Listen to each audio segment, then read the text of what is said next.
И Facebook запустили, YouTube запустили. И вроде бы везде все показывает. Да, все у нас хорошо. А то у меня это... Facebook уходил куда-то. Эфир шел и уходил куда-то в не туда. Ну, теперь у нас все хорошо. Каждый день что-нибудь новенькое узнаешь. Альцгеймер нам с вами не грозит. И те, кто нас смотрит, их тоже не грозит, потому что мы заставляем всех думать. Наглым образом, агрессивно принуждаем думать Да, наших да. зрителей, применяя агрессию, вот такие агрессивные. Это такая, есть положительная дискриминация, у нас такая положительная агрессия. Думайте, товарищи, думайте. Потому что и не верьте то, что мы вам говорим. Проверяйте все, что мы говорим. Спорьте с нами. Как говорят учителя, а голову ты дома не забыл. Да. И тут выходит, есть же этот Ералаш или где было, когда он выходит и голова под мышкой. Ну да. Вот. Ну ничего. Ладно, все, чтобы меня не обвиняли, что я слишком долго говорю ни о чем. Ну, пока зрители собираются, можем и поговорить о какой-нибудь ерунде. Ну да, пока они из буфета там подтягиваются. Да. Пока, да, виски налили к вискарю, джины, ромы, что там еще. Ну, в общем, чачи. В общем, все, что вкусное Все налили, приветствуется. все Да. приветствуется. Чай, кофе, потанцуем, все что угодно. Станет скучно, шлите деньги. Да неправда, у непьющих тоже Альцгеймер развивается. Тут у меня в комментариях пишут, что Альцгеймер только у пьющих. Ничего Да, ну подобного. нет. Альцгеймер это не от того. Это... Кстати, природа Альцгеймера уже изучается. От того, что люди живут слишком долго, поэтому Альцгеймер. Раньше в 40 лет убили, и до Альцгеймера не дожил. Да, да. Так и не дошел. Поэтому точно так же, как и куча раковых заболеваний, они же от возраста. Люди просто не доживали до этих болезней. Ну ладно, это мы так. Всем привет, всех, кто с нами поздоровался, здравствуйте. В чате пишите свои вопросы. А я передам слово Сергею, потому что у меня на этой неделе никаких новостей не было. Я не знаю, какая-то неделя прошла какая-то скучная и ничего такого. Недели немного, да, Особого скучновато. такого и не было. Все чего-то ждут, непонятно чего, хотя Несмотря на непонятно то, чего ждать. да, да, несмотря на то, что вроде и президент наговорил там всякого в интервью Пирсу Моргану. Вот. Но зацепиться особенно не за что, потому что, ну, как обычно, в последнее время вот этот процесс, он идет уже довольно такой, как бы по накатанной. Процесс отката от всего, что было до этого сказано. То есть возникает какое-то странное такое явление. Наши власти, они сразу забыли все про то, что они говорили раньше, и резко поменяли, значит, пластинку. Мне это напоминает очень сюжет в «Маски шоу», когда-то был такой, когда они пели в виде бродяг на площади. И один выходил и говорил: стоп, стоп, стоп, все забыли. Это значит, это то, что мы пели до этого, не считается. Вот так и наши тоже. То есть Зеленский выходит и говорит: стоп, все, забыли все, что я говорил раньше, значит, по новой теперь это выглядит вот так. Я разговариваю с Путиным, значит, все можно. Вот, эти самые, значит, переговоры вовсю, никто никаких границ, значит, не это самое, не отвоевывает, переговоры будут, значит, единственным возможным путем, про Крым вообще никто не вспоминает. Ну, в общем, вот такая история. Поэтому, конечно, украинцам, в принципе, я один из них, так сказать, это все выглядит довольно скучно и однообразно. Мы уже привыкли к этому вот, значит, к этой неразберихе и, мягко говоря, непоследовательности украинской власти. Она манипулирует информацией, манипулирует общественным мнением. Но, тем не менее, если говорить о событиях прошедшей недели, то, конечно, самым важным является заявление Трампа о том, что он готов встретиться с Зеленским, вот вроде уже чуть ли не на следующей неделе. И одновременно с Путиным поговорить. Вот. То есть это значит, что события приобретают такой достаточно серьезный оборот. Вот. Возможно, вот на этой Мюнхенской конференции по безопасности будет представлено, как уже сказано, значит, вот этот план, так сказать, хотя вроде ни для кого уже не секрет, в чем этот план заключается, но тем не менее. Какая-то, значит, формальная презентация этого плана, возможно, состоится, а может, это уже будет даже и не план, а чуть ли не черновой документ. Конечно, в этой истории, странно выглядит позиция Украины, потому что, ну, где вот это, то есть возникает никак не, то есть, понимаете, я даже так сформулирую. Все время возникает такое ощущение, что нас держали за идиотов все это время. То есть нам впаривали какие-то совершенно абстрактные вещи из каких-то совершенно воображаемых реалий, которые ничего не имеют общего с тем, что происходит. И теперь все это выброшено. Да? То есть возникает вопрос, а что вот все это время было? То есть что, почему, так сказать, нет никаких выводов, никаких, ну, каких-то, так сказать, заключений из того, что нам рассказывали о всех этих саммитах мира, о всех этих, значит, про планах мирных, которые там сочинялись. А чем все эти люди занимались? То есть, ну, понятно, они богатели, это понятно, очевидный, так сказать, факт. Но вроде хочется верить, что они не только богатели, а может что-то делали как бы полезное. Но усмотреть ничего не удается. Значит, я вернусь в связи с этим к интервью, которое Зеленский дал Моргану. И вот там, значит, мне, например, запомнилась фраза относительно того, что а, на войне против России погибло 45 100 украинских воинов. А еще, значит, 390 тысяч получили ранения. Значит, я, в принципе, могу сказать только на это одно. Мы не верим этим. Ну, я не верю этим цифрам, и я думаю, очень многие не верят этим цифрам. Дело в том, что я могу еще согласиться с формулировкой, по которой 45 тысяч – это те, кто был действительно эвакуирован, опознан, и, так сказать, и кто формально получил необходимое, так сказать, подтверждение гибели. Но я уверен, что есть огромное количество людей, которым не так повезло. И опять же, тут ничего не говорится о пропавших без вести. А война – это место, где пропадают без вести люди, которые потом оказываются погибшими.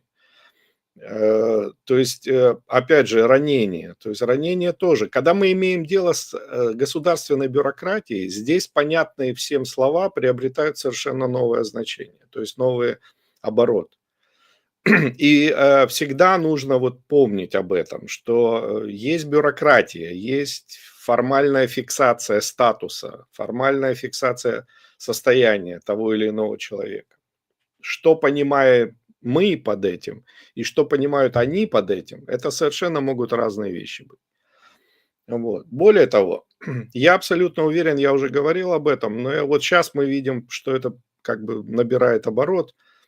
Вот это стремление написать мифическую историю войны. То есть написать вот эту как бы сказку о войне, и ее, похоже, вовсю уже пишут. То есть уже все как бы брошено. Так как мы не наступаем, так как мы не отвоевываем границы, то все силы брошены на то, чтобы, значит, сочинить теперь историю того, что происходило в Украине все эти 3 года. В ситуации, когда мы лишены СМИ, независимых СМИ, когда мы лишены практически любого независимого анализа этих событий, то нам ничего не остается, как только постоянно сталкиваться с пропагандой, то есть государственной пропагандой. А это означает, что нам, ну, в принципе, говорят то, что к реальности будет иметь очень отдаленное отношение. Поэтому надо к этому быть готовым. И, в принципе, вот эти цифры, я отношу их как раз вот к одной из глав, так сказать, вот этой сказки о войне. Еще интересная, значит, вот формулировка Зеленского, которая как бы меня запала. Это то, что украинцы вывезли 35 миллиардов долларов в 2022 году, значит, и поэтому наша экономика обвалилась. То есть здесь как бы все звучит странно. Ну, с одной стороны, если взять то количество людей, которое уехало, то, в общем-то, ну, эта цифра, наверное, возможно, даже может выглядеть правдоподобно. Но с другой стороны, как-то очень вяло, так сказать, верится в то, что у украинцев такие на руках запасы наличности. То есть известно, что, ну, в принципе, очень многие люди живут от получки до получки, так сказать, от зарплаты до зарплаты. Известна статистика по банковским вкладам. Там, собственно, мизерные суммы. То есть более-менее крупные суммы лежат у очень небольшого количества людей. Вот. Что-то люди, конечно, держат, так сказать, под подушкой, там где-то под матрасом. Но что это за суммы, тут, в принципе, оценки могут быть самыми разнообразными.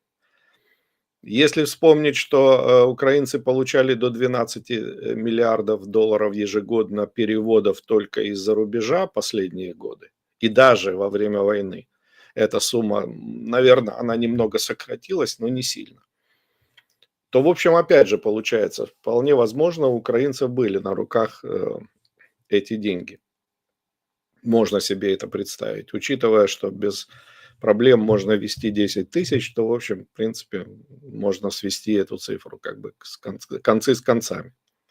Но вот влияние этого факта на экономику, вот здесь явная натяжка. То есть, ну хорошо, они ведь эти деньги не изъяли ниоткуда. То есть они не продали по бросовым ценам акции, там, например, как это могло бы быть.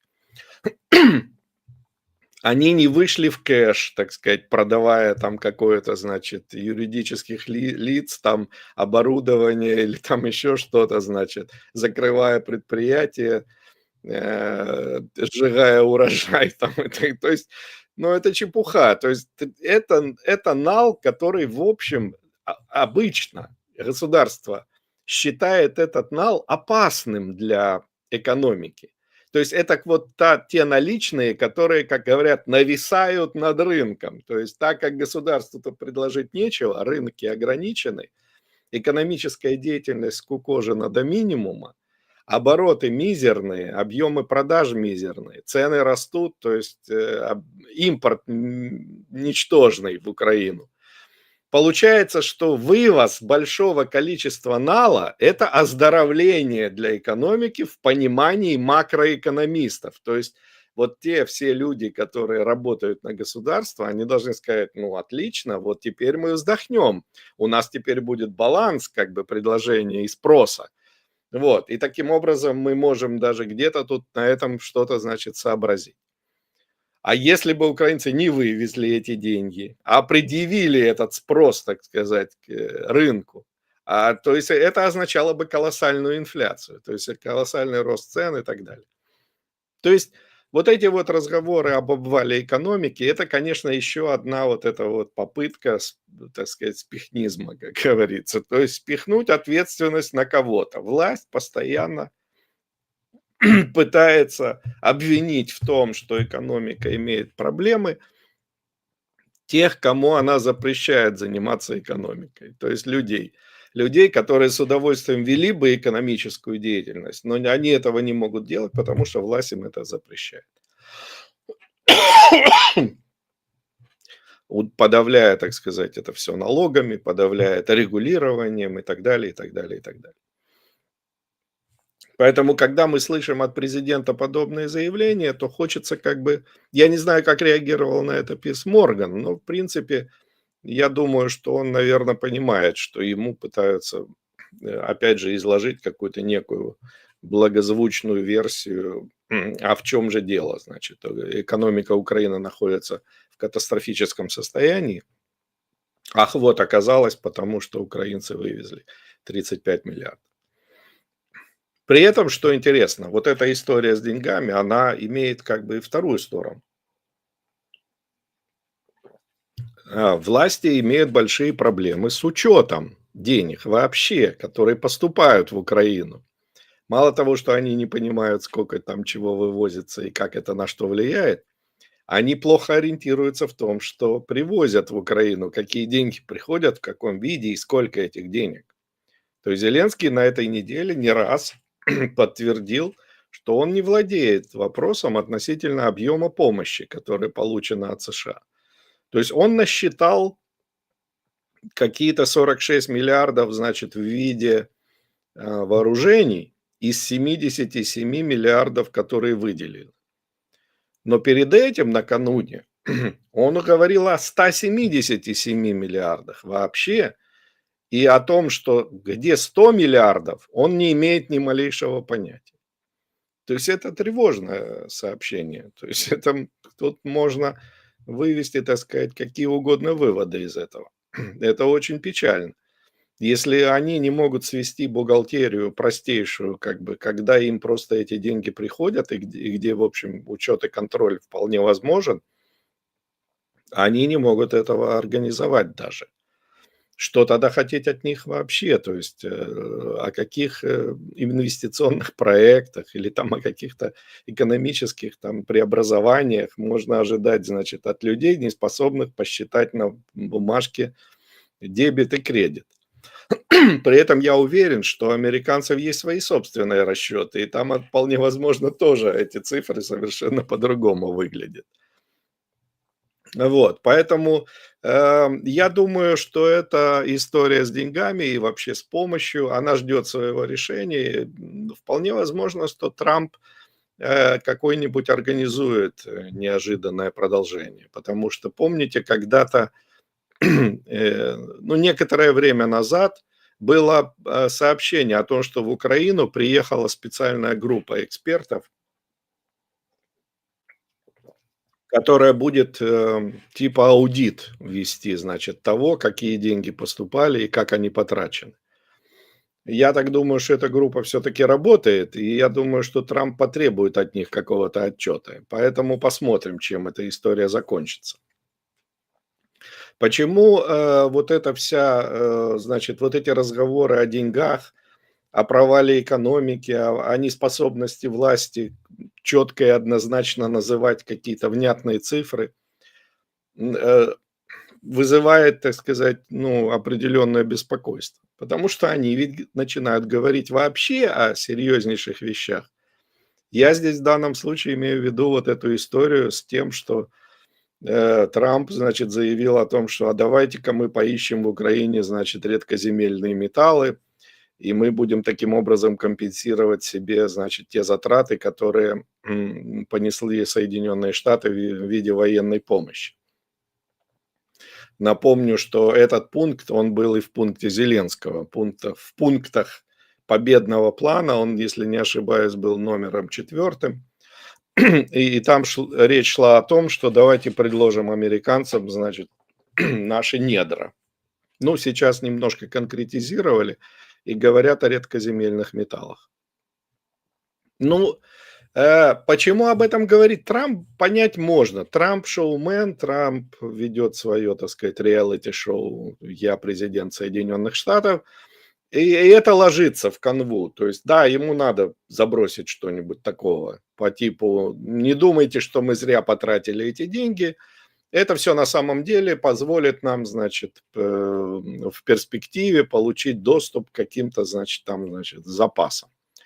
Без конкретизации. Ясно, что это был просто, ну, как это называется, мозговой штурм, типа, от Трампа. Вот сидя на пресс-конференции, ему вдруг пришла в голову эта мысль. Он об этом сказал. А Зеленский из этого пытается делать какую-то, значит, типа рабочую схему. То есть, я же говорю, она у него там в плане даже была записана. То есть, это не вчера появилась эта вот концепция. Они вынашивают ее, видимо, уже какой-то довольно долгий срок. И вот что в связи с этим хочется сказать? Ну, во-первых, в мире полно месторождений редкоземельных металлов. И если кому-то захочется их разрабатывать и получать от этого доход, то для этого есть огромные возможности. Для этого не надо лезть в Украину, не надо лезть в места, где полно мин, снарядов. И, как нам говорили, 100 лет надо только разминировать эту территорию, а уж не говоря о том, что там что-то копать и добывать. Это первое. Второе. В Украине нет рынка вообще. как такового. То есть мы живем в системе измерений координат советского времени. То есть недра принадлежат народу, где этот народ непонятно, как у него получить разрешение на пользование тоже нельзя, никакого внятного объяснения сделать, потому что это все носит характер пропаганды, государственной пропаганды. То есть чиновник пользуется возможностью делать что угодно, прикрывая это все неким народным, значит, владением. Если сюда приедут серьезные люди, настроенные делать бизнес, то их вряд ли устроит вот эта вот концепция. То есть им захочется иметь дело с теми, кто реально контролирует эти ресурсы. А у нас этих людей нет, у нас это все оно ничье. То есть чиновник, он просто имеет возможность, так сказать, бескарно эксплуатировать ресурсы, но он не является собственником. Даже если он сам себя назначит и представит, что вот типа я премьер-министр, подписывайте со мной, то американцы прекрасно знают, что бывает с премьер-министрами. У них в Америке сидит премьер-министр Украины за отмывание денег осужденный. То есть я не помню, где он сейчас, но он, наверное, где-то еще там досиживает, может, под домашним арестом. Вот, может, в Лос-Анджелесе там сгорел его какой-нибудь маеток очередной. Вот. Один президент у нас в бегах, значит, в России. Его тоже вроде как бы легитимного, просто украинцы выгнали и все. И он был объявлен преступником, а все его решения преступными. То есть американцы прекрасно понимают, что если они будут подписывать какие-то долгосрочные вещи с людьми, которые называют себя властью в Украине, то это ничего не означает. То есть это означает, что в любой момент это все может быть отброшено, выкинуто на помойку, и появятся новые люди, которые скажут: нет, ничего не знаем, это был преступник, значит, враг украинского народа. А мы, значит, решили защитить интересы народа и отобрать эти, значит, активы, эти недра опять, значит, во власть людей. То есть эти сказки на них не будут действовать. Эти люди, что интересно, они, в принципе, работают в России, например, да, но в России как раз репутация власти другая, то есть однозначная. Во-первых, эта репутация, она появилась-то еще гораздо раньше, еще в советские времена. Тогда начались первые контакты по поводу того, а как бы нам, вот западным людям, разрабатывать бы ваши недра. И Советы предложили: пожалуйста, вот вам недра, разрабатывайте. И, как мы знаем, это все существовало много лет. Почему? Потому что они работали в социалистическом государстве, где нет никакой частной собственности, где нет никаких глупостей на эту тему. То есть там все координирует власть, значит, всем распоряжается кабинет министров там или кто там был, а в итоге политбюро ЦК КПСС. Вот, то есть все было понятно, все правила игры были понятны. А вот у нас, да, и, кстати, и Путин, он во многом продолжатель этой традиции, несмотря на те перемены, которые там состоялись. То есть любой американский президент или там, я не знаю, президент компании или инвестиционного фонда или там какой-то еще бизнес-структуры, он прекрасно знает, что такое Путин. То есть Путин не позволит Майдана, он не позволит себя прогнать возмущенным людям, которые вышли на площадь. А если если они имеют дело с украинской властью, то тут все превращается в театр абсурда. То есть у нас в Конституции написано: все недра принадлежат народу, то есть мы как бы вроде у нас социализм. Начальство распоряжается этим всем как угодно. А при этом во всех официальных документах Украина записана как страна с рыночной экономикой. То есть если бы мы не были страной с рыночной экономикой, там у них по бумагам, то нам бы МВФ не давал, например, бы кредиты. С нами очень много чего не произошло бы. То есть это было условием того, чтобы Украина хоть как-то вписалась, значит, вот в этот режим обмена деньгами и другими материальными активами. То есть украинская власть все эти годы, она постоянно морочила голову окружающему миру, представляясь то так, А в конечном итоге не понимая вообще, что происходит внутри. Поэтому сегодня рассчитывать на серьезные какие-то контакты в ситуации, когда мы не понимаем, что у нас тут происходит, кто кому чего должен, кто чем владеет и за что отвечает, невозможно. Потому что все, что у нас присваивалось людьми, это все были, так сказать, люди государства, то есть близкие к государству. Вся вот эта приватизация не имеет ничего общего с правовой процедурой. То есть это был чисто, значит, привилегированные какие-то действия чиновников. То есть, другими словами, любая собственность в Украине держится на агрессии, то есть на агрессивном насилии. Вот если кому-то что-то выписано, то поддерживает это не право собственности, а агрессивная сила государства. Готовы ли американцы работать вот с этими редкоземельными металлами в таком режиме? Не думаю.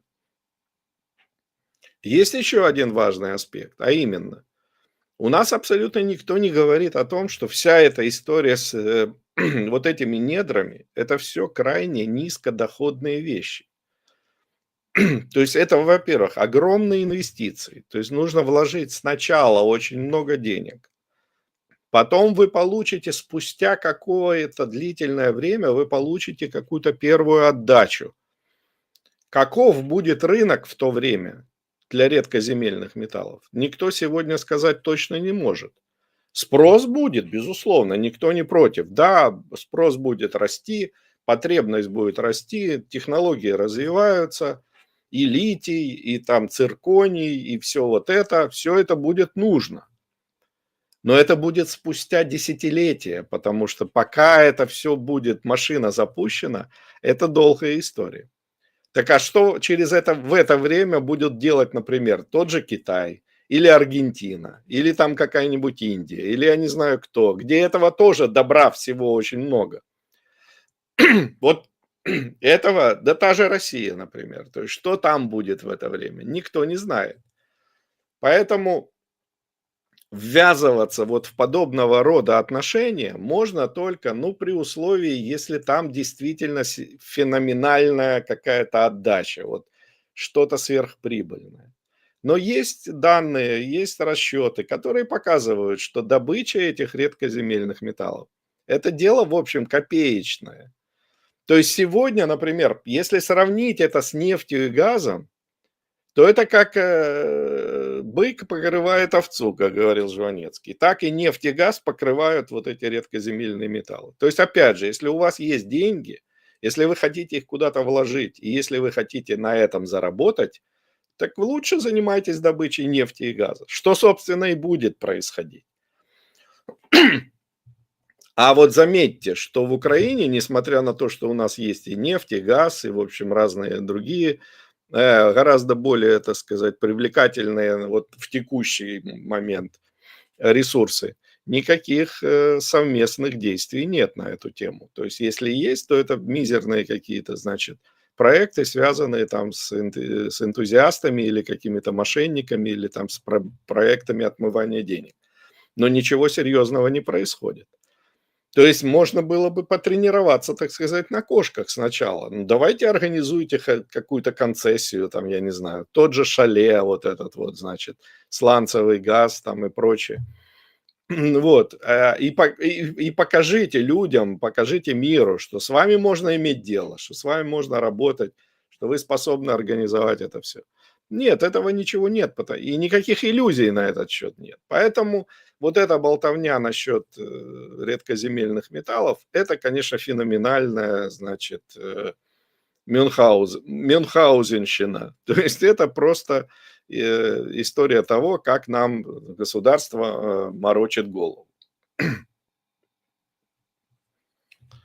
Вообще, я не зря упомянул здесь вот тот факт, что мы по-прежнему одной ногой в социализме. То есть мы по-прежнему одной ногой в старом махровом коллективизме таком застряли. То есть вся вот это заигрывание с народом, заигрывание с нацией, там, с интересами народа и так далее, все это нам обходится очень дорого и дальше будет обходиться. И вот посмотрите, как это выглядит, например, в довольно конкретных практических шагах. Зеленский, опять же, вот на днях буквально раскритиковал э, высокие цены на лекарства. То есть он пригрозил кадровыми изменениями, значит, если ситуация не изменится. То есть он хочет административными мерами менять цены. Я далек от мысли считать, что это рыночные цены. Да, это как бы результат извращения рынка, которые складываются в Украине. Но тем не менее, то есть, ну, делать вид, что вот вы можете там собраться где-то и приказать ценам упасть или там подняться, но это совсем махровая уже, так сказать, история. То есть это насмешка над здравым смыслом. Кстати, мы недавно сравнительно смеялись над Путиным, когда он примерно то же самое делал. То есть он там распоряжался повышать, понижать яйца, да, цены на яйца, там еще на что-то. Вот, то есть мы никуда от этого не отошли. То есть мы в этом смысле, мы меньшая копия, так сказать, того, что происходит вот в постсоветских государствах. На этой же неделе вышло распоряжение, или вернее, скорее, появилась утечка о том, что существует такой план по созданию в администрации президента, который теперь называют офисом президента, должности заместителя главы офиса, видимо, у которого будут, значит, которому будут подчиняться некие службы, связанные там с экономикой, энергетикой, ну, в общем, всеми видами производственной деятельности. Зеленский, он же заявил на днях, что надо резко поднимать производство, у нас плохой баланс, значит, импорта и экспорта. Значит, опять в какой-то далекий махровый меркантилизм, значит, это ударился. Вот, и поэтому надо, мол, наращивать производство. Что это нам еще раз говорит? Это говорит о том, что Украина сохраняет старую советскую модель управления государственного, которая существовала именно во времена коммунистической партии. То есть, когда есть некий формально кабинет министров, там какой-то парламент, значит, еще что-то. А есть ЦК КПСС, то есть есть администрация президента. И там есть отделы, которые разрабатывают политику, стратегию там и так далее. А вот эта вся административная эта команда, эта вся Кабмин там и так далее, они просто берут под козырек и говорят: да, давайте мы, значит, будем исполнять ваши решения в жизнь. А Зеленский, как глава этого всего дела, непонятно какими полномочиями, что вообще, почему он вмешивается во все эти вопросы, совершенно непонятно. Потому что вроде, ну, это можно, конечно, объяснить войной. Война – это универсальная отмазка, которая позволяет объяснить любую дурость, любую глупость, которую делает власть. Вот, во время войны типа все возможно. Вот сейчас мы наблюдаем, как это все превращается в некую кашу такую, где никто уже не понимает, кто что делает, кто за что отвечает, потому что, по крайней мере, как бы там ни было, но им надо делать вид, что они понимают, что происходит. Но нет, похоже, что они даже перестали притворяться. То есть это тоже свидетельство того, что приближается некий рубеж, то есть некие рубежные события. То есть, скорее всего, неизбежны выборы и неизбежна смена вот этого всего, значит, эшелона власти. И поэтому они, скорее всего, сейчас озабочены, так сказать, чисто какими-то своими частными интересами. Вот они все дружно, значит, собрались и поехали в Америку на какой-то молитвенный завтрак, на котором их никто не ждал и не звал, но там вроде билеты продаются. А они, как нам сказал глава Верховной Рады, сказал, что они поехали за свои. То есть можно подумать, что у депутата есть какие-то свои. То есть он находится на полном содержании государства, на полном содержании бюджета. Все деньги, которые он тратит, это деньги бюджета. То есть они выделены ему на содержание его именно как депутата. Когда он начнет говорить: а я могу свои деньги тратить как хочу, тогда нужно сказать ему: а, дружище, иди и заработай их, тогда ты будешь тратить их так, как ты хочешь. А здесь ты получаешь жалование. Жалование предусматривает что тратить ты будешь их по ведомости, которую тебе начальник спустит, а не придумывать себе, значит, занятия и расходы, которые тебе нравятся. То есть вот здесь опять же это как бы это все, оно вылазит на поверхность. Вот этот абсурд, эта смесь советского с нижегородским и капиталистическим, это все, так сказать, начинает выглядеть очень абсурдно. Ну, вот история, так сказать, с увлечением экспортом. Я сделал видео у себя на канале на эту тему. Значит, экспорт, почему вот это мы постоянно слышим вот эту озабоченность экспорта. То есть надо больше продавать за рубеж, надо больше выпускать чего-то и продавать за рубеж. То есть, с одной стороны, понятно, за рубеж это значит за настоящие деньги. То есть власть государства не интересует внутренний рынок, его не интересует, их не интересует потребление, их не интересует уровень жизни населения. Им нужны свободно конвертируемые купюры. А уже что с ними делать, они знают. Потому что в таких странах, как Украина, Россия, там, Китай и так далее, это все вещи, связанные с экспортом, контролируются тотально властью, государством, правительством.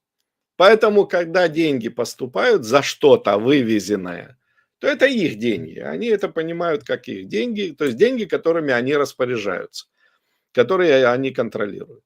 И по сути в государстве такого формата, который сложилось вот в Украине, экспорт – это способ отмывания материальных ресурсов. То есть все, до чего дотягивается власть, она рассматривает это только с одним вопросом. Это можно продать и конвертировать в доллары, евро и там что-нибудь или нет? Если нет, это неинтересно. Еще более опасно для них выглядит импорт. То есть это надо типа тратить вот эти самые свободно конвертируемые деньги и покупать какие-то товары, которые потом эта публика будет, значит, потреблять. Потому что сами-то они ездят на скидки, значит, куда надо, в какие нужно страны, и тратят свои деньги там соответственно. А вот публика широкая, она хочет здесь, в Украине, каких-то товаров приличных, какие-то нормальные цены и так далее. Это все можно обеспечить только наращиванием импорта. Вот. Но про импорт нет. Наоборот, импорт рассматривается как чуть ли не враждебная деятельность. То есть, если ты хочешь импортировать что-то, то ты вредишь государству. То есть, именно с этим связано, например, вот недавние планы повышения, я уж сейчас даже не знаю, они это осуществили или угрожают, повышением, значит, налогов на посылки.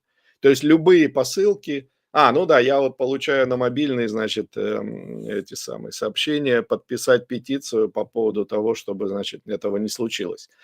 То есть этот процесс, видимо, еще идет. А они хотят обкладывать посылки налогами, значит, тотально.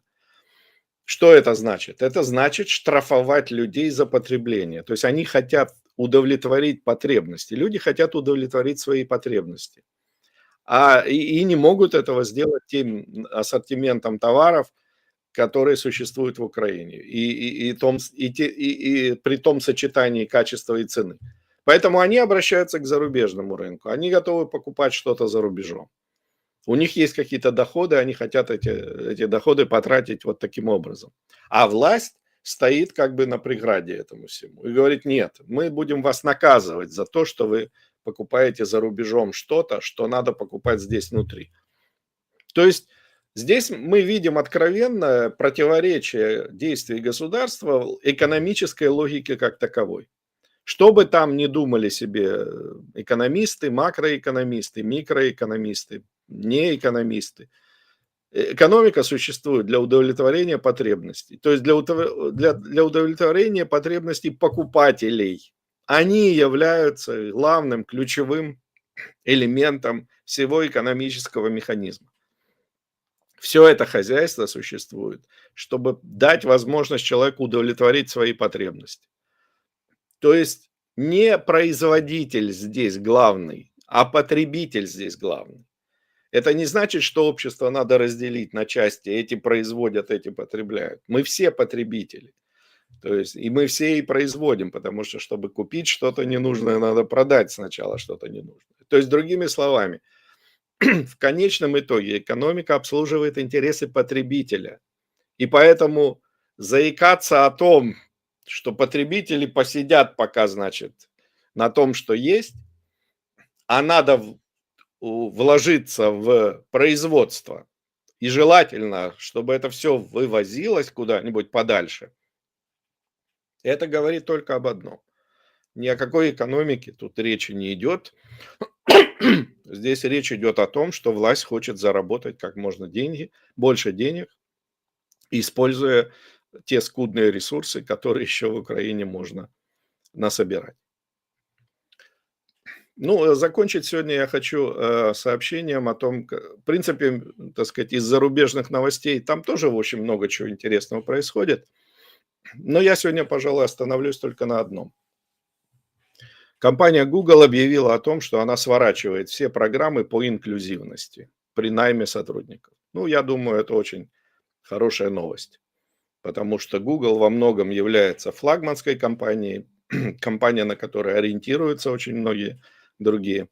Ну и потом сам факт того, что они это провозглашают, то есть они явно заявляют это, говорит о том, что мы пережили вот этот период болезненного увлечения вот этим абсурдным явлением под названием инклюзивность. И тут мы благодарны, конечно, Трампу за то, что он делает определенные усилия в этом направлении. Но это, конечно, после того, что Трамп наконец-то, по последним данным, распорядился вернуть пластиковые трубочки в коктейле, вот, потому что их заменили на бумажные. Вот, пожалуй, после этого решения, значит, решение о сворачивании инклюзивности стоит на втором месте. Вот, ну, в общем, я думаю, что на сегодня у меня вот такой набор. Было много Зеленского, но, к сожалению, такова, так сказать, наша жизнь. Мы вынуждены это все слушать и каким-то образом на это реагировать. Ну, кстати, по поводу инклюзивности. Так, секунду. Я вот теперь проверяю, есть звук, меня слышно. Замечательно. Да-да. Вместе с собакой слышно. И собачку слышно. И собачку слышно. Просто меня просили не выключать микрофон, и чтобы собачку тоже было слышно, она участвовала с нами в обсуждениях. Потому что я иногда выключаю, чтобы собаку не было слышно, и потом уже никого не слышно. Ну, короче, мы... Лежит на диване, но тихо ведется. Да, у вас хорошо. У меня просто большой под окном, он на диване не лежит. Мы его не пускаем. Слишком большой. Ну, так про инклюзивность. Там же интересно, что Трамп запретил принимать участие в соревнованиях трансгендеров в женских соревнованиях. Женщин, да. Ну, это, слава богу, потому что это было, ну, по крайней мере, нечестно. Большой мужик, который объявляет себя женщиной, бьет женщину на ринге, это как-то не очень красиво. Настолько дико все выглядело. Просто удивительно, насколько люди готовы это все принимать. Так сказать. Или бежит там 100-метровку, понятно, своими длинными ногами. Понимаете, женский бокс – это вообще идиотизм. Ну, кстати, в ММА женщины есть, которые дерутся гораздо лучше мужчин. Знаю таких. Они конечно. Серьезные девушки такие. Главное, да, то есть, в общем, не, ну в ММА там сурово все. Там все по-настоящему. Я видел их тренировки. Я видел их тренировки, когда они 6 часов бегают босиком ну, в общем, это страшные люди, ММАщики. Потом их час бьют по животу, чтобы... Ну, ладно, это отдельная тема для меня. Да. Все-таки я занимался борьбой, а для меня эти все, когда бьют тебя по лицу, как-то никогда не было радостью. Айкидо и дзюдо, это понятно. А тут да. Это спорт или искусство, да? Вот, ну ладно, это мы отвлеклись про инклюзивность. А на самом деле, если говорить о том, что хочет ввести Гетманцев, о том, что начиная с 45 евро облагать налогами, так это в Евросоюзе ты не можешь отправить посылку, например, во Францию, если там стоит, что там товар больше 45 евро.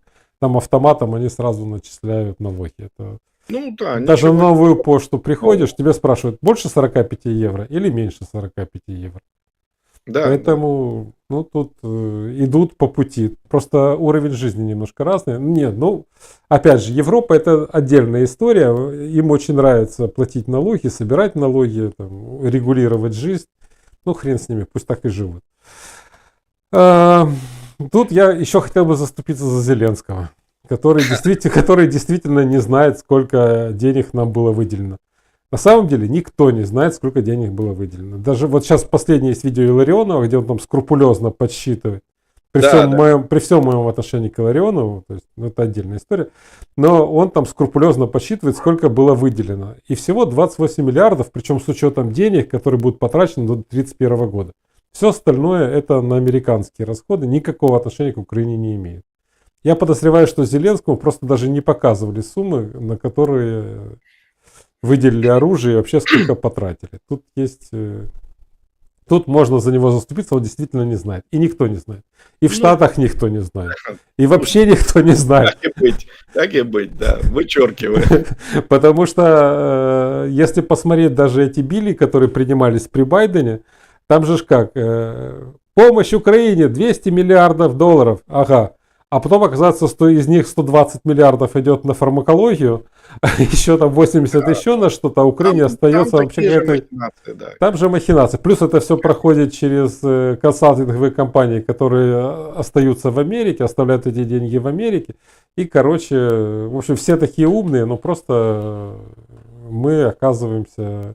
А теперь Трамп сегодня... Кстати, вот пока мы с вами разговаривали, Трамп провел пресс-конференцию с премьер-министром Японии. И знаете, что он сказал? Его спросили, собираетесь ли вы встречаться с президентом Зеленским. На что Трамп ответил: я собираюсь с ним разговаривать, возможно, на следующей неделе. Мы будем требовать гарантии возврата денег американских налогоплательщиков. Мы вложили в Украину 300 миллиардов долларов, когда это закончится. У них есть редкоземельные металлы. Ну, поток сознания Трампа, как Ну, обычно. то есть он просто Я собрал так воедино собираюсь все разговаривать с Путиным, лозунги, возможно, которые- на следующей неделе. У нас всегда были прекрасные отношения с Путиным, эта война никогда бы не началась, короче, Байден, Ну да, бла-бла-бла. Здания разрушены, 800 тысяч русских погибло, Украина потеряла 700 тысяч человек, и все, и поток сознания пошел.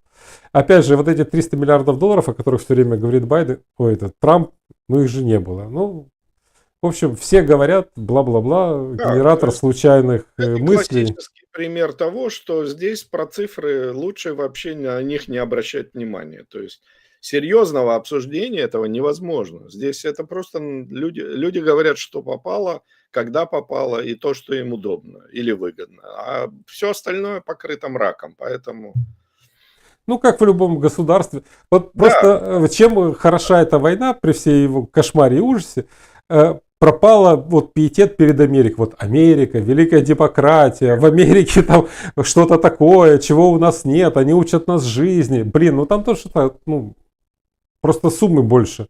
То есть, если наши тырят там по 100 миллионов, там тырят миллиардами. Ну, нормально. Просто у нас тырят по-тупому, а там тырят умно, согласно законодательству. Ну, нормально. Давайте вот уже не будем тогда... Тогда и сразу же вспоминается старый анекдот про Вовочку. Да, эти люди запрещают ковыряться мне в носу. Ну, вот о чем мы говорим вообще, в принципе. Кстати, мы вспомнили Пашу Лазаренко. Я посмотрел, где Паша Лазаренко. Его в 2012 году выпустили. И у да, него, я помню, что его выпускали, у него но все, да. все зашибись. Все нормально. Все хорошо, да. Единственное, что Министерство юстиции США пытается конфисковать у него еще 200 миллионов долларов. То есть вы представляете сумму? У него там было 6 миллиардов, еще 200 миллионов у него еще осталось, которые США пытаются у него конфисковать. То есть, а это ж он был у нас премьер-министром всего год, с 96 по 97 год. Всего год.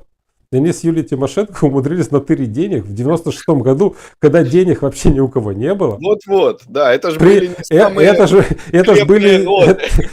ж были те годы, когда инфляция еще не такая была, и доллар стоил не так. То есть люди миллиардами тырили еще в 96 году. Прошу обратить внимание на искусство. Просто... И когда говорят, что Украина бедная, мы не бедная, мы просто немножко разворованная.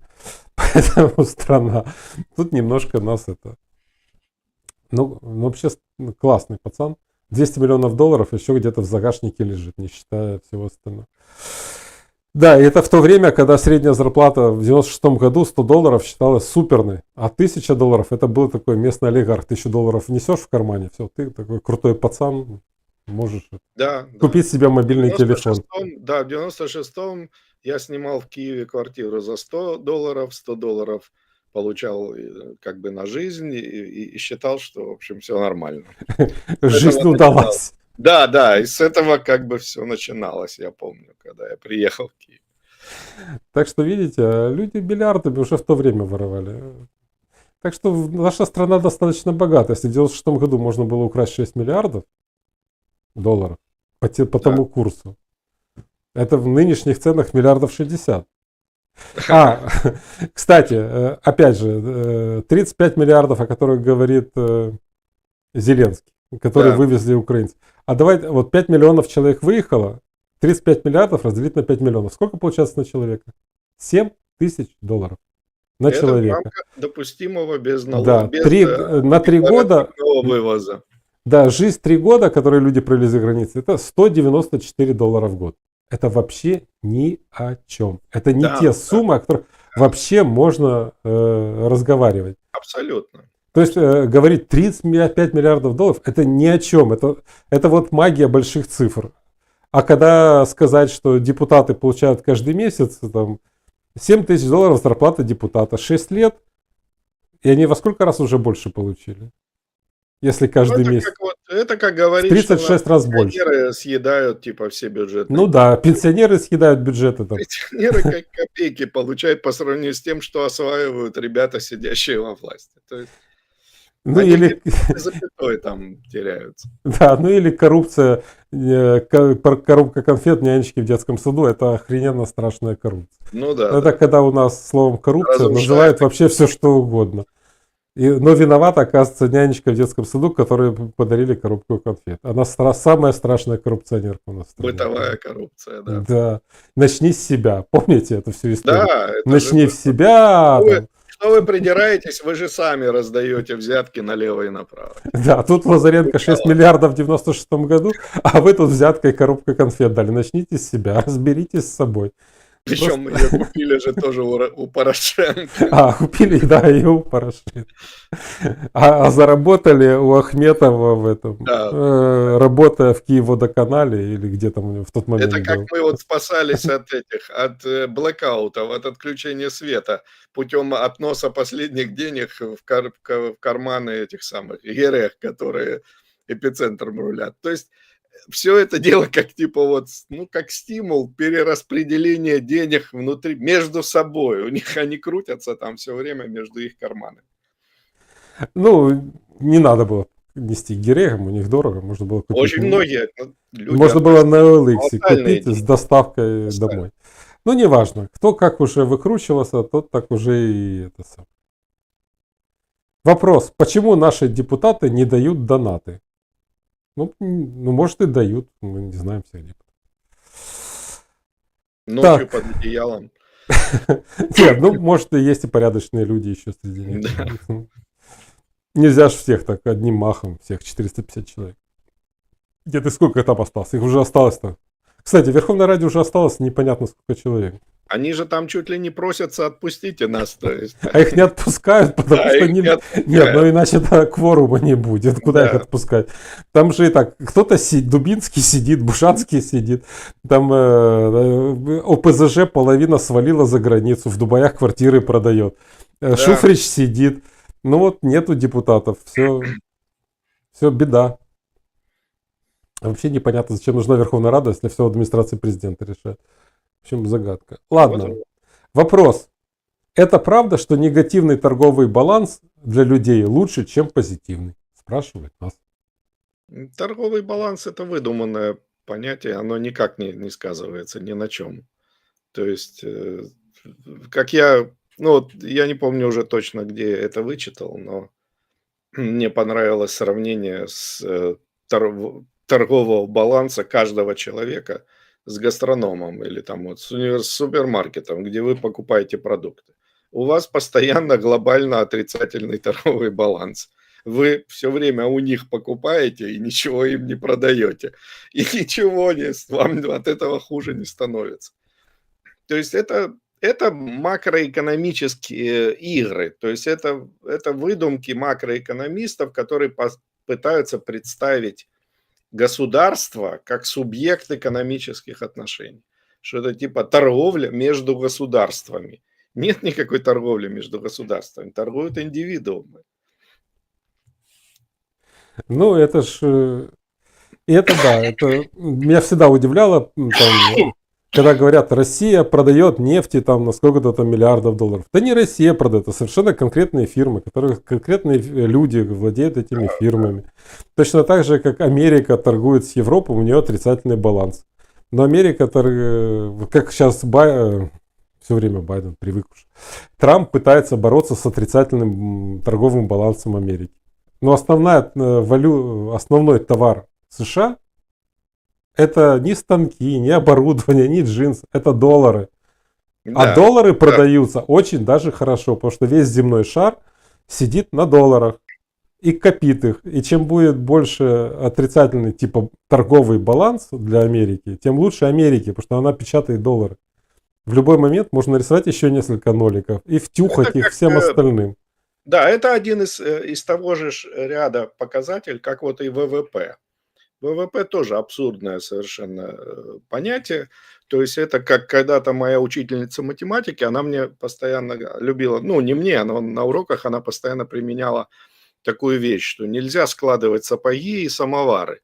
То есть когда люди складывали там метры там, с чем-нибудь, с градусами.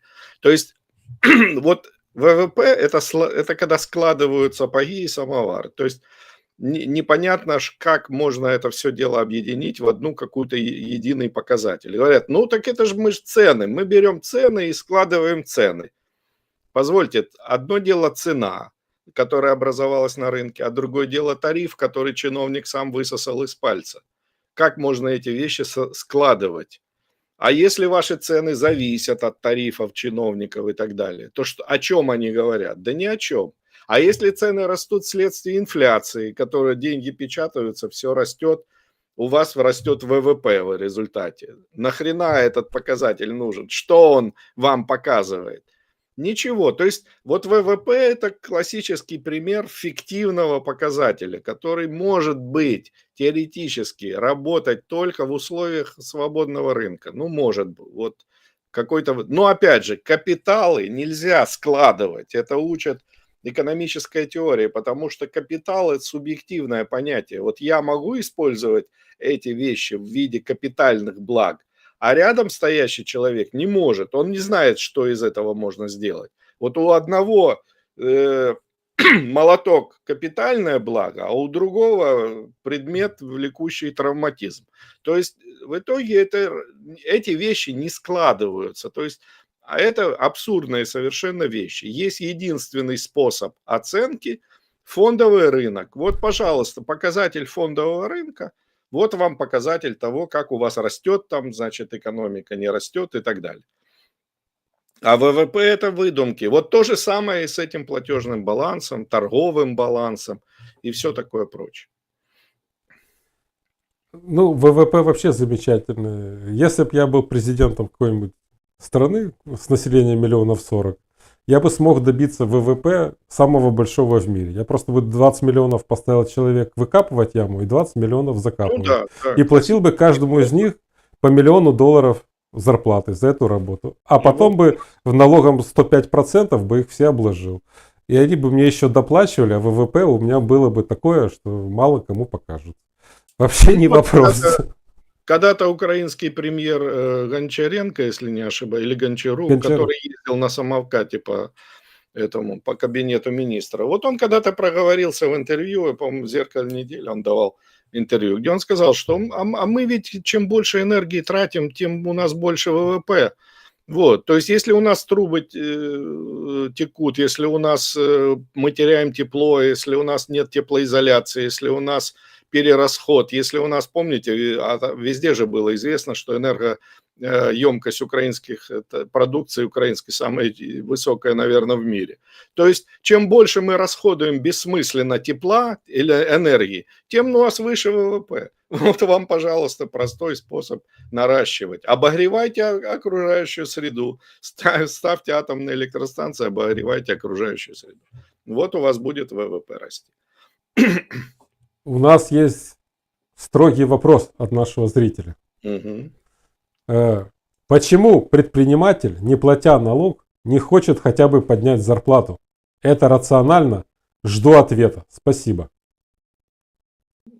Ну, что значит, какая тут связь между налогом и зарплатой? Если он ушел типа от налога в тень, значит, то что, у него типа больше денег, чтобы заплатить зарплату? Дело в том, что от того, что предприниматель ушел в тень, сэкономив на налогах, производительность труда его работников не растет. Понимаете? То есть зарплата связана с производительностью труда. То есть при этом не важно, платит он налоги или не платит. То есть он может получать, это не значит, что, понимаете, зарплата, это не значит, что предприниматель делится с сотрудниками заработанными деньгами.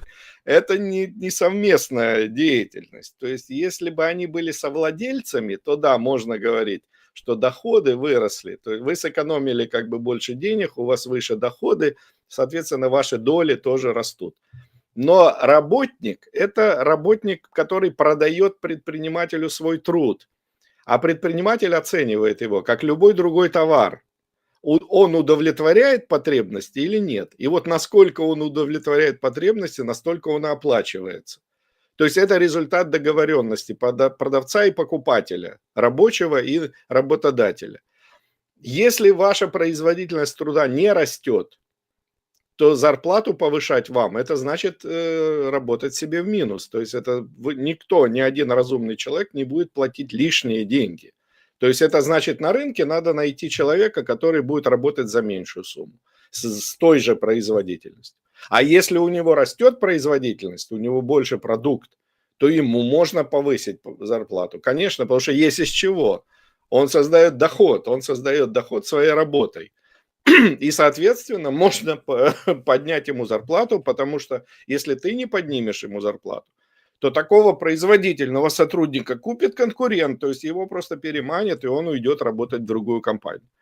Вот и все. То есть здесь та же логика, что и при любой покупке и продаже. Поэтому никакой связи между тем, что если предприниматель смог сохранить деньги, уйдя от избыточного налогообложения, то, как правило, у него есть для этого применение. Он инвестирует эти деньги в новые средства производства. То есть это капиталовложение. Здесь он получит гораздо большую отдачу. Он может расширить производство, он может расширить, обновить, например, оборудование, он может повысить производительность труда всех сотрудников, и тогда зарплата вырастет, независимо от того, так сказать, кто там у кого как, какие условия. То есть тут логика такая. И все рационально. Да, абсолютно. Если вам не нравится работать на кого-то другого, открывайте свой бизнес. Попробуйте. Попробуйте, да. Это, ну, у нас тут бывает в комментариях, что особенно под видео Чернышева очень любят распинаться коммунисты о том, что предприниматель, он вообще ничего не делает, он только берет и эксплуатирует несчастных рабочих. Наживается на труде несчастных рабочих. Ну ладно. Вопрос Сергею. В последнее время у вас достаточно пессимистичные прогнозы. Значит ли это, что Украина обречена? Нет, конечно. Откуда вы берете этот пессимизм? Мой пессимизм распространяется на государство. То есть я очень пессимистически оцениваю перспективы украинского государства. Я считаю его абсолютно безосновательным и противоречащим вообще какой-либо логике. Даже логике агрессивного насилия, на которой основано государство. Я уже не раз об этом говорил. Государство существует более-менее стабильно, когда оно паразитирует на относительно развитой экономике. То есть тогда чиновники грабят работающих, удовлетворяют свои потребности, и, в общем, люди даже что-то там удается им как-то свести концы с концами. Украинское государство – это уникальное явление в мире. Оно возникло после советского эксперимента, так сказать, в ситуации, когда экономики нет, паразитировать не на чем.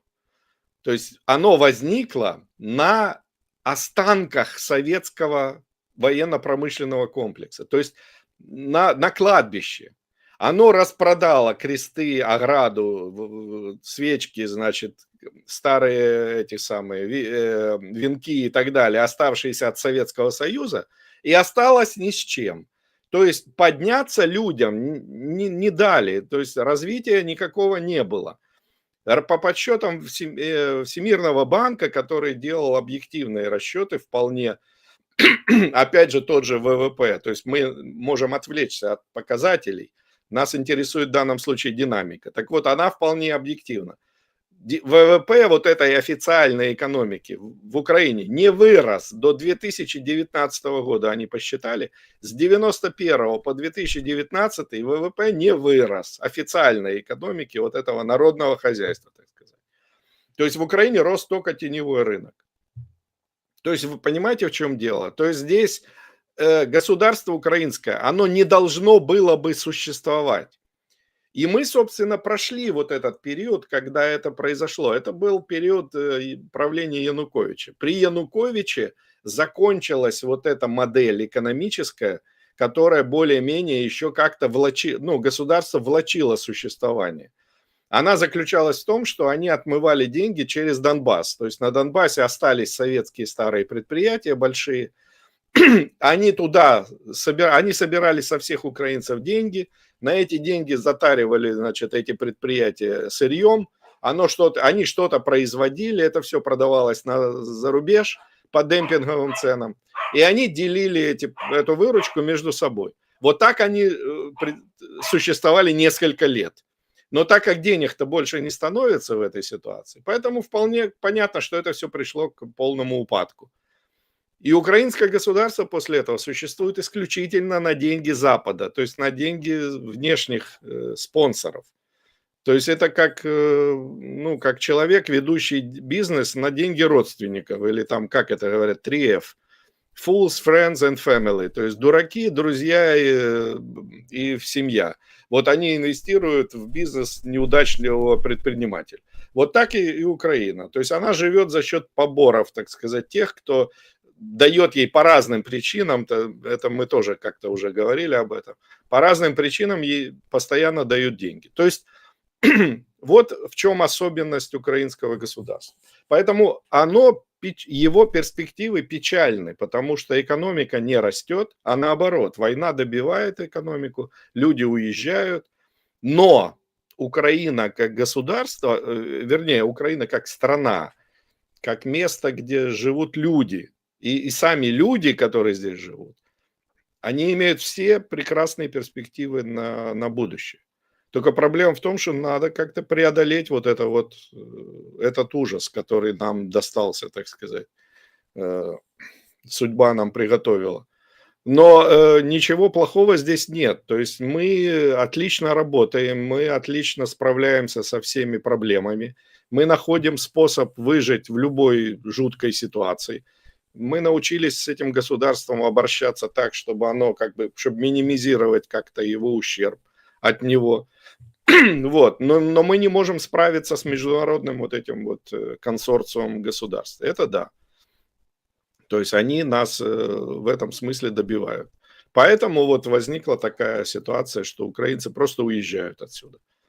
Вот. Но опять же, повторяю, это способ спасения. То есть это способ вполне логичное, нормальное действие человека, спасающего себя, свою семью и свои какие-то, значит, там необходимые ресурсы.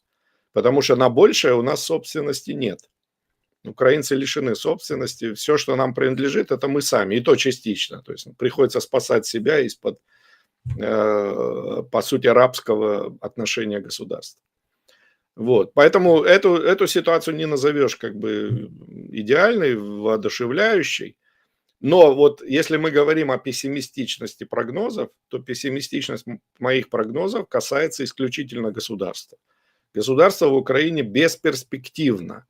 И попытка его трансформировать там выборами, какими-то реформами, еще чем-то, ничего не даст. То есть это будет дальнейшее сползание, так сказать, в бездну.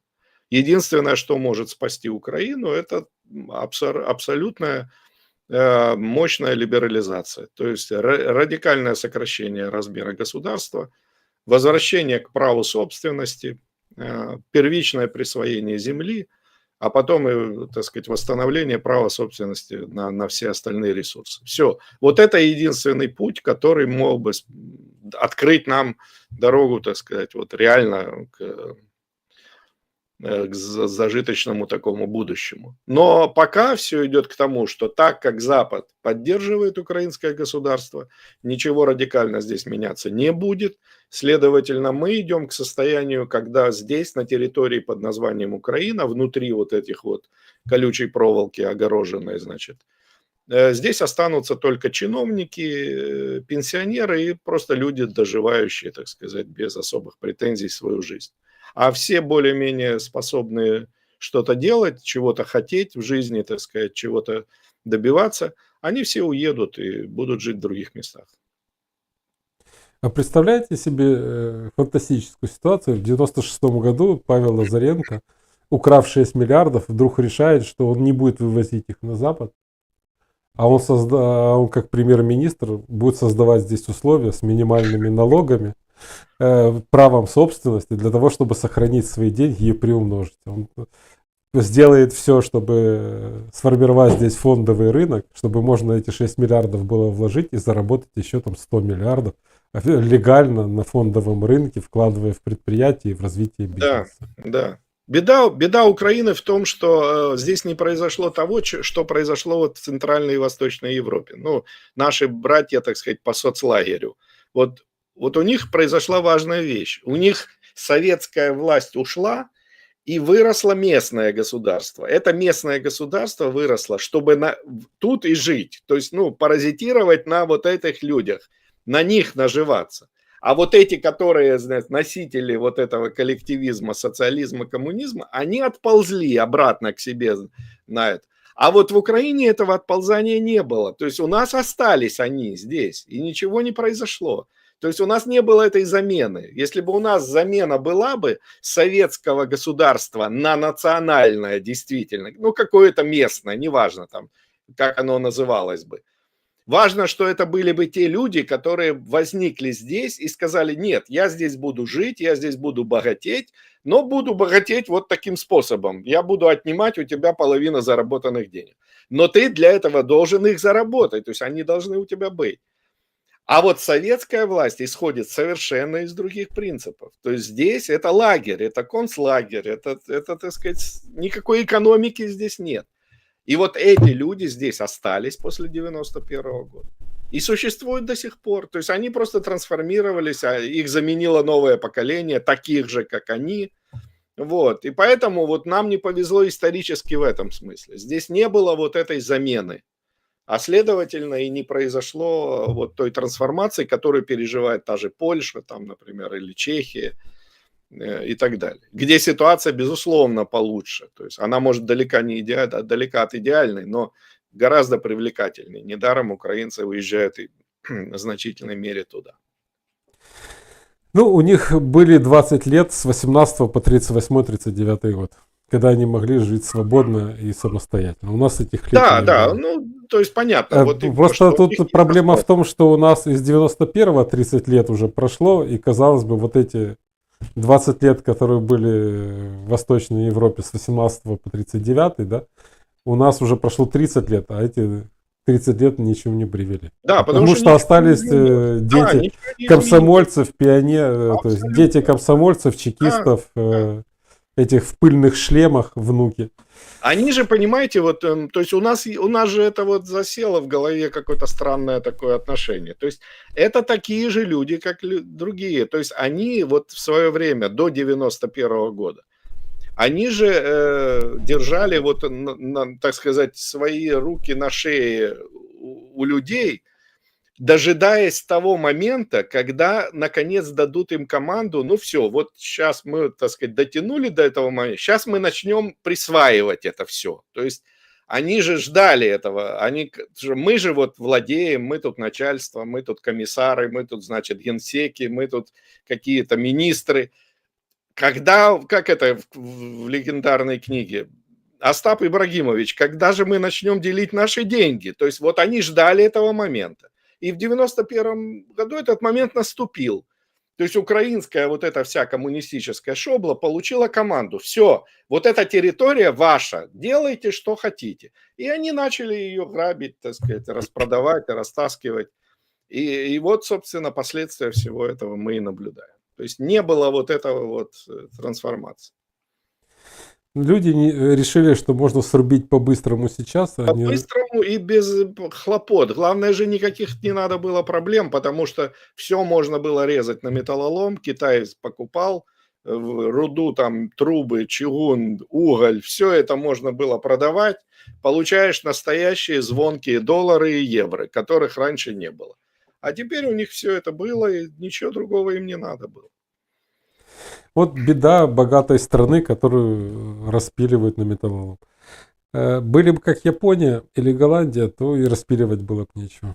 Или как страны Балтии. Распиливать нечего, приходится думать. Ну, в общем, как-то так. Пока мы с вами разговаривали, Израиль тоже вышел из Совета по правам человека при ООН вслед за США. Вот это хорошее дело, да. ООН все. То есть он, может быть, Трамп, как бы я к нему не относился, но может быть закончится ООН за это время. И Да. это будет замечательная история. Ну что, будем заканчивать. Я вижу у вас там Pink Floyd за спиной. Это в честь того, что 1 февраля 1967 года они подписали свой первый контракт. Ну, в данном Почти случае юбилейная дата. это афиша одного из концертов, это подарок на день рождения. Понятно. Ну ничего, в 27 году можно будет отметить круглую дату фактического основания. Да, группы Pink точно. Floyd. А вы знаете, что Pink Floyd в свое время назывался даже Megadeth? То есть представить, может, какой-то небольшой когнитивный диссонанс. Где Megadeth, где Pink Floyd. Ну вот так вот возвращаются названия через некоторое время. Да. Ну что, ладно, будем сегодня заканчивать. Я думаю, всем понравилось, все мы проговорили, все новости обсудили. 1:20 проговорили. И на этом оптимистичной ноте все-таки мы вышли на оптимизм, несмотря на то, что пытались всех погрузить. Да. Вообще, по большому счету, Украина фантастическая страна. Страна, которая стоит ближе всех, наверное. Да, ну, может, разве что Аргентина ближе. Вот к процветанию. Но просто обстоятельства против нас, поэтому ничего не поделаешь тут, так сказать. Исторические реалии. Да, когда, как в старом анекдоте о том, что Бог, когда раздавал землю, говорил, у вас все будет хорошо, у вас будет плодородная земля, с одной стороны море, с другой стороны горы, у вас не будет никаких катаклизмов, ураганов, землетрясений, но есть одна проблема, у вас будут вокруг ебанутые соседи. Поэтому вот так как-то и живем. Ладно, все, на этом заканчиваем. Ну, а с другой стороны, а что? Если ты живешь в таком месте, где пересекаются все дороги, и у тебя все хорошо, то всегда будут люди, которым захочется тебя немножко пограбить. Да. Тут ничего не поделаешь. Поэтому, ну что, все. На этой точно оптимистичной ноте мы заканчиваем. Большое спасибо, Сергей. Спасибо, кто нас смотрел. Спасибо всем. Будем заканчивать. И завтра утром секта в 11 утра. Традиционно приходите, Владимир Золотарев вам все расскажет. Готовьте вопросы. Чем больше у вас будет вопросов, тем дольше Владимир Золотарев будет отвечать на ваши вопросы. Потому что у меня уже вопросы, кажется, иссякли. Но я еще придумаю что-нибудь. Ладно, все. Всем пока и до встречи. Счастливо, да. Счастливо.